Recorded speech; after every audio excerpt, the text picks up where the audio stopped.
بہلول کا نام آپ نے سنا ہوگا، یہ مشہور مجاذیب میں سے یہ مجذوب گزرا ہے۔ تو یہ دریائے دجلہ کے کنارے گھومتا تھا اور لوگ اس سے ملتے تو جو اس کی زبان سے نکلتا وہ پورا ہو جاتا۔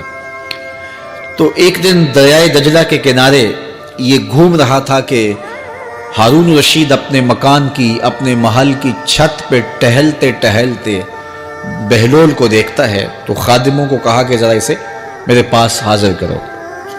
شاہی حکم نامہ تھا۔ جو چھت کے اوپر خادم تھے انہوں نے اوپر سے ڈولی پھینکی اور نیچے والوں کو اشارہ دیا، انہوں نے بہلول کو پکڑا اور ڈولی میں رکھ دیا، اوپر والوں نے رسیاں کھینچ لی۔ 2 لمحوں کے بعد بہلول بادشاہ کے سامنے تھا۔ تو بادشاہ نے بہلول سے کہا کہ بہلول ایک بات تو بتاؤ۔ کہا پوچھئے۔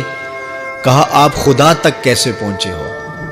تو بہلول نے مسکرا کے کہا جیسے آپ تک پہنچا۔ تو بادشاہ کا تو خیال تھا کہ کوئی بڑی باریک بینی سے کوئی فلسفہ بتائے گا، لیکن یہ 2 لفظوں میں اس نے کہہ دیا جیسے آپ تک پہنچا۔ بادشاہ نے کہا میں نہیں سمجھا، حضرت آپ سمجھا دیجئے۔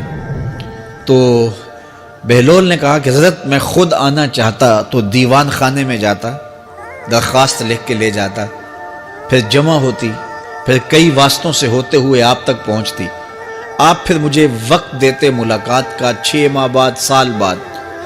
اس وقت پہ میں تیار ہو کے ملاقات کرنے آتا، آپ کے کوئی شاہی مہمان آ جاتے تو پھر ملاقات منسوخ ہو جاتی، پھر بھی آپ کی مرضی ملاقات ہوتی نہ ہوتی۔ میں چاہتا تو مہینے سال لگ جاتے، لیکن ملاقات پھر بھی آپ کی مرضی پہ، اور جب آپ نے چاہا ہے تو 2 گھڑیاں بھی نہیں لگی۔ تو کہا بندہ چاہے تو کروڑوں سال بھی بیت جائیں، اس کے قرب کی کوئی انتہا نہیں ہے، لیکن جب وہ چاہے تو 2 گھڑیاں بھی نہیں لگتی۔ تو کہا کہ قل ان کنتم تحبون اللہ فاتبعونی یحببکم اللہ، کہ اگر تم اللہ سے محبت کرتے ہو تو آسان طریقہ تمہیں بتا دیتے ہیں، میرے محبوب کی چوکھٹ پہ آ جاؤ، اللہ اکبر، جس کو تم ڈھونڈنے نکلے تھے وہ تمہیں وہاں مل جائے گا، اور تم اس سے محبت کا دعویٰ رکھتے تھے وہ تم سے محبت کا دعویٰ کرے گا، اور پھر جب تم اس کے محبوب ہو جاؤ گے تو پھر جو تم کہو گے وہ کیوں نہیں ہوگا، کیونکہ محبوبوں کی تو بات مانی جاتی ہے نا۔ یہ نظام الدین اولیاء علیہ رحمہ کو محبوب الہی کہتے ہیں نا۔ ان کا واقعہ بھی علماء نے یہ لکھا ہے، صوفیاء نے، کہ ان کے شیخ حضرت بابا فرید الدین گنج شکر رحمۃ اللہ تعالی علیہ ایک دن موج میں آ گئے اور کہا کہ نظام الدین محب بنو گے یا محبوب بنو گے؟ تو یہ بڑی خدمت کرتے تھے اپنی شیخ کی، تو کہا کہ محب بنو گے یا محبوب؟ تو کہا حضرت اگر اجازت ہو تو اپنی ماں کو نہ پوچھا ہوں۔ اللہ اکبر، ان لوگوں کی مائیں بھی تو صاحب حال ہوا کرتی تھیں۔ تو کہا کہ اگر اجازت ہو تو اپنی ماں کو نہ پوچھا ہوں کہ محب بننا ہے یا محبوب بننا ہے؟ کہا جاؤ تمہیں اجازت ہے۔ تو گھر کی طرف روانہ ہوئے، 1 دن کا سفر کیا۔ راستے میں ایک فقیر تھا مجذوب، جو راستے میں بیٹھا تھا، حالت اس کی عجیب سی تھی۔ تو یہ سلام کر کے گزرنے لگے تو وہ مسکرا کے بولا محب بنو گے یا محبوب؟ تو حیرت زدہ ہو گئے کہ اسے کیسے پتا چل گیا، یہ تو میرے شیخ کا اور میرا راز ہے۔ تو رک گئے، کہا کہ حضرت اگر آپ بتا دیں تو بہت اچھا ہو۔ کہا نہیں نہیں، ماں سے پوچھو، جو وہ بتائے گی وہی بن جانا، اور اگر ماں نے نہ بتایا تو کل آ جانا، اسی وقت یہاں ملاقات ہوگی، پھر میں بتا دوں گا۔ خیر چلے، رات کو پہنچے، والدہ کی خدمت میں سلام پیش کیا، پاؤں دبائے اور کہا کہ شیخ موج میں آ گئے اور کہا محب بنو گے محبوب بنو گے؟ تو میں نے کہا ماں سے پوچھ لوں۔ تو میں اماں جی آپ سے پوچھنے آیا ہوں، راستے میں یہ واقعہ بھی ہوا۔ تو ماں نے کہا کہ بیٹے تم صبح ناشتہ کر کے پلٹ جانا، اور وہ جو راستے میں تیرے دل کی بات بوجھ گیا وہ کوئی صاحب حال تھا، وہ تمہیں صحیح بتا سکے گا کہ محب بننا کہ محبوب بننا۔ خیر یہ صبح ناشتہ کر کے ماں کے پاؤں پکڑے، اجازت طلب کی اور واپس نکلے، اور وہاں جا کے دیکھا تو کوئی فقیر نہیں ہے۔ بڑے حیرت زدہ ہوئے، دائیں بائیں سے پوچھا کہ یہاں کل ایک بابا بیٹھا تھا۔ کہا وہ تو کل کا ہی فوت ہو گیا۔ تو کہا اس کی قبر کہاں ہے؟ کہا قبر کس نے بنانی تھی اس کی؟ وہ گندگی کے ڈھیر پہ لوگوں نے پھینک دیا۔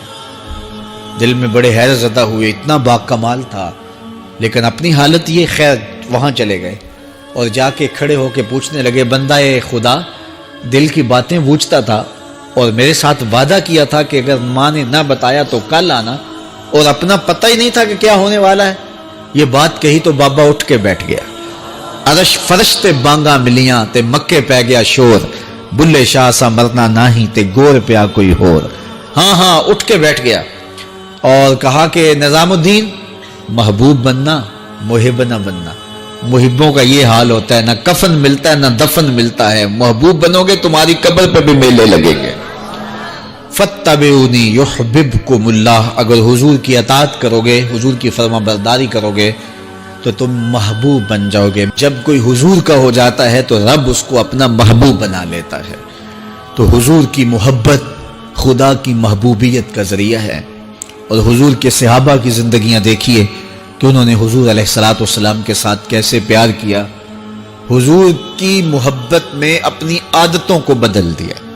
حالانکہ عادتیں نہیں بدلی جاتی، طباع کا اختلاف یہ فطری بات ہے۔ ایک کو ایک چیز پسند ہوتی ہے، دوسرے کو وہ چیز پسند نہیں ہوتی ہے۔ بعض کا ماں کو مسئلہ ہوتا ہے کہ یہ چیز اگر میں تیار کرتی ہوں تو میرا دوسرا بیٹا نہیں کھاتا، تو اس کے لیے بعض سے الگ سے کوئی چیز تیار کرنی پڑتی ہے کہ اس کی ڈیمانڈ یہ ہے اور میرے اس بیٹے کی ڈیمانڈ یہ ہے۔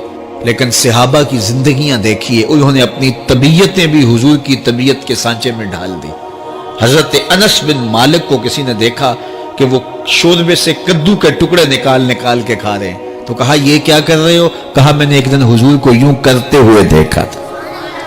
تو طباع کا اختلاف یہ ایک فطری اختلاف ہوتا ہے، لیکن صحابہ نے اس کو بھی چھوڑا اور حضور کی محبت کے سانچے میں ڈال دیا۔ پھر اس چیز کا انتظار نہیں کیا کہ حضور کا فرمان کیا ہے، حضور کی چاہت پہ اپنے مزاج کو بدلا۔ اللہ اکبر۔ حضور علیہ الصلوۃ والسلام مدینہ المنورہ کی گلی سے گزر رہے تھے، ایک گنبد نما مکان بن رہا تھا، اور ایسے مکان حضور کو پسند نہیں تھے۔ تو آقا کریم علیہ السلام نے پوچھا یہ مکان کس کا ہے؟ کہا فلاں انصاری کا ہے۔ حضور گزر گئے، چہرے پہ تھوڑے سے ناگواری آثار حویدہ ہوئے۔ کسی نے اس صحابی کو بتا دیا کہ حضور گزرے تھے، تیرے مکان کو دیکھا، شاید پسند نہیں آیا۔ 2-4 دن کے بعد حضور دوبارہ گزرے، دیکھا کہ وہاں ملبے کا ڈھیر پڑا ہوا تھا۔ فرمایا صحابی کو بلایا گیا، کہا میں پرسوں ترسوں گزرا تھا، تیرا مکان دیکھا تھا، یہ کیا ہوا؟ عرض کی میں نے گرا دیا ہے۔ فرمایا کیوں؟ عرض کی سنا تھا آپ کو پسند نہیں، سنا تھا آپ کو پسند نہیں۔ میں اور آپ دیکھیں ہمارا کیا کیا حضور کو پسند ہے، سر سے لے کر پاؤں تک، نجی زندگی سے لے کے سیاسی زندگی تک، اپنے امور ذات سے لے کر کے اپنی معاشرتی زندگی تک، ہمارا کیا کیا حضور کو پسند نہیں، اور ہر وہ چیز بدل دیں جو حضور کو پسند نہیں۔ Like, comment, and subscribe.